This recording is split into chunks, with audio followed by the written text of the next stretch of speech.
Hi, my name is Mike Collins, CEO and founder of WinCap Financial, and I'm here to tell you today how I leverage Smart Asset as a next-gen lead program in order to generate 100K of annual recurring revenue with a marketing spend of about $50,000.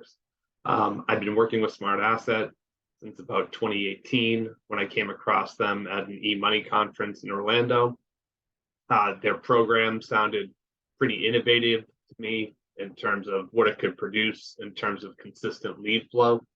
So I started the process. I've gotten about 600 leads through them up to this point, and it's just been a very successful program. So I want to share what has worked for me, and hopefully this will resonate with some of you guys as well. So right here is the initial landing page for Smart Asset. So if you log on to the site, you'll see a list of all your historical leads that you've received. Nothing too glitzy or glamorous here, just a list of names and phone numbers, things of that nature. In an actual email they send you, there's more information. You can also get more information by clicking through the names. As far as something else I've used or leveraged through this process is the cost efficiencies of it. So this is what it costs me per lead. I play in the tier 1 range for a contracted lead at $1 million. They have lower level leads in terms of cost and pricing, but I've just found the most success with the $1 million+ leads, because if some money's tied up in a 401k, there's generally still some available. Not as true with someone in the 250 range. I haven't had a ton of experience with the live connection model, just because the stars need to align for that to actually go as planned. So just wanted to pass along this information as well. Next. I reach out to the prospects right away. So they actually give me this information here. I get an email that looks like this with all sorts of contact information about the prospect, zip code, investable assets, income, are they retired, some other stuff about their profile, do they care about ESG, a very simple risk analysis. And it gives me, some important contact information as well. So the first thing I'll do when I get a lead is I'll call them. That has the highest success rate in terms of response. Also, it has the highest response conversion to an actual meeting, which, as I'll get to this later, about 1 out of 3 meetings I book with Smart Asset become a client. So I think that's pretty effective. If they don't answer the phone, I'll leave a voicemail. My voicemail, as well as my email script, are pretty similar. My voicemail script, or even when I get someone on the phone, is something like, "Hi, my name is Mike. I got your contact info from the folks at Smart Asset. The wealth manager and fiduciary. We affiliate with Fidelity and Schwab, and I give all potential clients 2 hours of complimentary advice, which includes a draft financial plan and review of your current portfolio, where I can find ways to generally save you money on investment costs and taxes, whether you work with us or not. You can call me on my cell, leave that information, and then I usually end the voicemail there. And again, I'm trying to provide them with a lot of information, some giveaways in terms of time. Since I'm targeting the $1 million+ range of clients, I don't mind giving 2 hours of my time away for a potential meeting, given the close rates on those. Once I leave the voicemail, I'll promptly follow up with an email that is looks like this here. So this is just random John here. I tell them about I mentioned Smart Asset in the title and in the body of the email, because all these people know that they filled out this 15-minute email internet survey with Smart Asset. So I want to try to capture some of that recognition. I send them a link to my LinkedIn profile, the company website, and my Calendly link as a call to action. I also include a YouTube video, which, I don't know how many people watch this stuff, but I think it just helps to validate you. I also name some personal stuff about myself. I'm a professor at a couple colleges. So just trying to, connect with a potential client. If I have time, I'll try to find them on LinkedIn. things of that nature to see if I can identify any issues that we could solve for them. Maybe they have a stock concentration, maybe they work in startup.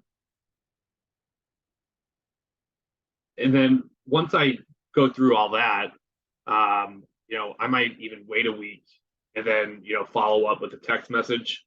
I think that a lot of people might be in this day and age slow to reply to an email or even a voicemail for that matter. I usually have a high response rate with a quick text message like this. This is pretty much copy and pasted, maybe with some added details, like the first sentence here. Like, we didn't really have a conversation, but we connected really quickly. She was driving. So I just mentioned that in the body of the text. Everything else is pretty much cookie cutter that goes out to everybody. So the response rate on these is pretty high. However, I'm getting a lot of no's on, text messages, which is fine because now I know who I don't need to spend time with. This also brings up another important point. About like 60% of these people that you get in touch with or you get through Smart Asset, I apologize. No, 60% of people you get connected with will show you some sign of life. The remainder, will not. So you can't get disappointed when 40% of people like just totally ghost you on this platform. Some of the metrics I'll show you here.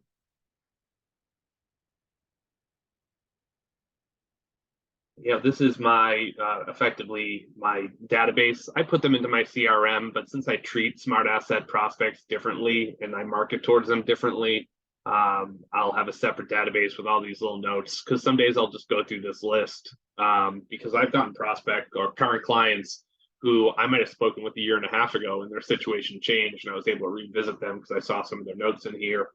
Smart Asset will tell you contact someone like 5 to 7 times. That can mean a few different things as well.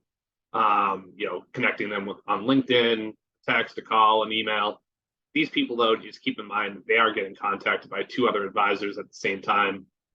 So sometimes it's good to let them cool off, circle back. So here's a list I'll keep up and running.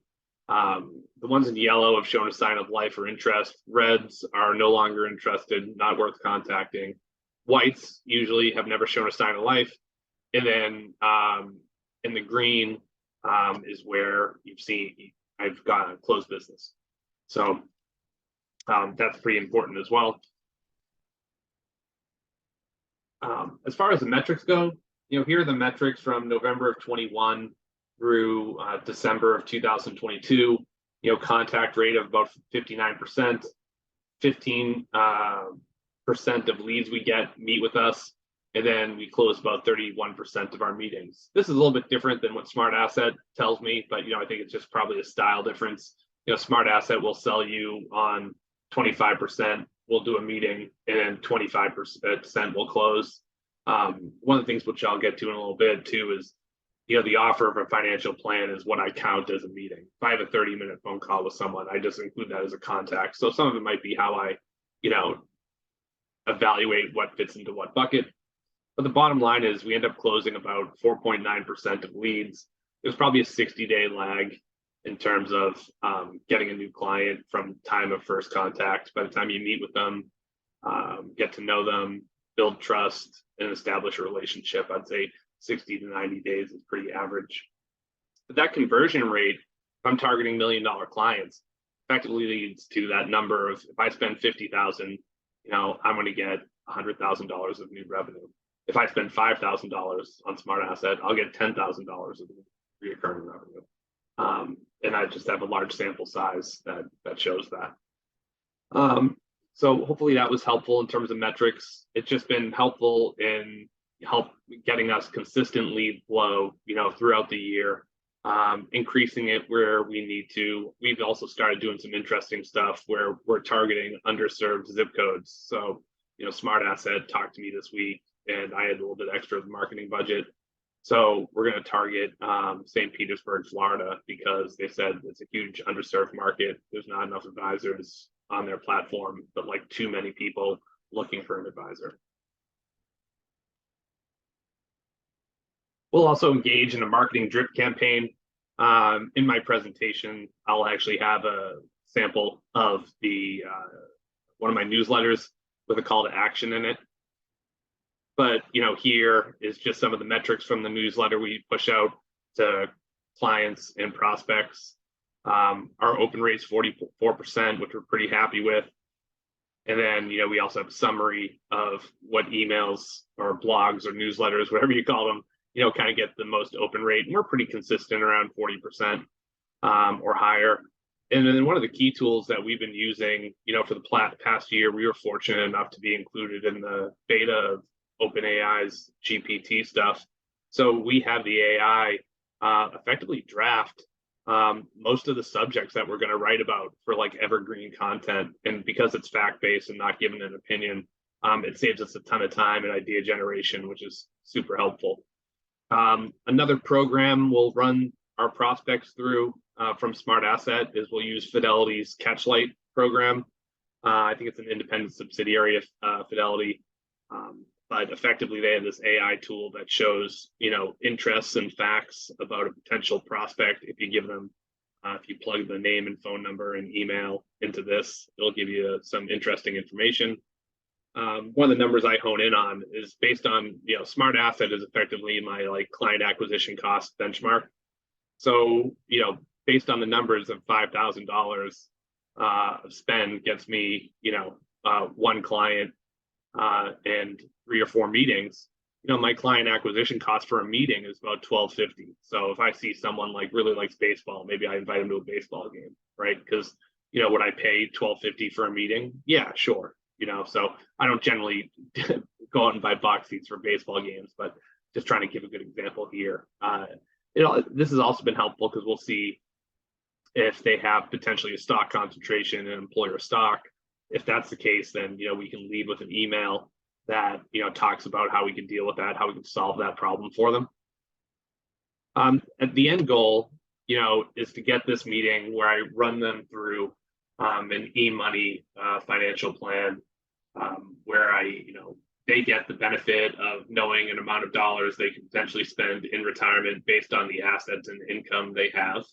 And then from the advisor perspective, you get a nice asset list of what their financial situation looks like, so you can execute your strategy in the most effective way, managing around current assets, helping them plan for different levels of spending.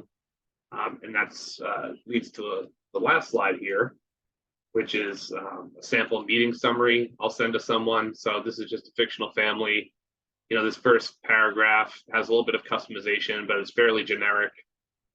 I attached the financial plan from eMoney. So I just break it down. I don't use all the pages. Anyone who's familiar with eMoney, you can have a report be up to 100 pages. I try to make the draft plan for a prospect about 16 pages. So I include an asset list with their spending goals, things of that nature. We do an asset spread and a Monte Carlo. Effectively, they're very similar. They show best and worst case scenarios. We also run a cash flow report and a tax report showing their tax rate changing over time and their cash needs with R&Ds. This can help us catch if it's necessary to consider a Roth conversion or something of that nature. Then we have, just a couple appendices, the investment proposal, which we discuss here, our client service standard fee level for this client, and then what we would recommend for them in their portfolio. So that pretty much sums up my process and how I utilize Smart Asset with other technology. One thing is I don't sit there on the leads and wait for them to come to me. I've only had one actually reach out to me first.